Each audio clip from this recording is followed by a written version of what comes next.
Satpol PP Kabupaten Gianyar mengambil tindakan tegas terhadap oknum pembuang sampah sembarangan yang dilakukan oleh oknum pekerja pabrik roti.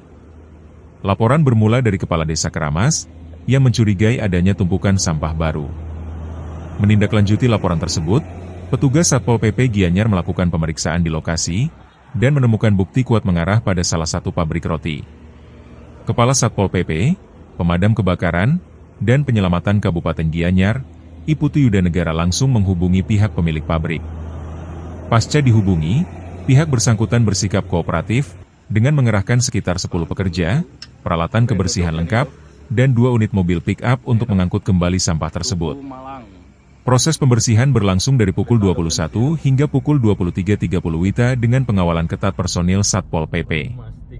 Pagi ini, pihak manajemen pabrik memenuhi panggilan ke kantor Satpol PP Gianyar untuk mendapatkan pembinaan bersama Dinas Lingkungan Hidup. Namun sanksi tidak berhenti pada pembinaan saja, toko reseller roti yang berlokasi di Jalan Kebo Iwa Gianyar resmi ditutup sementara. Toko hanya diperbolehkan beroperasi kembali setelah pemilik mampu menunjukkan kelengkapan izin usaha yang sah kepada pihak berwenang. Wirnaya, Bali Pos.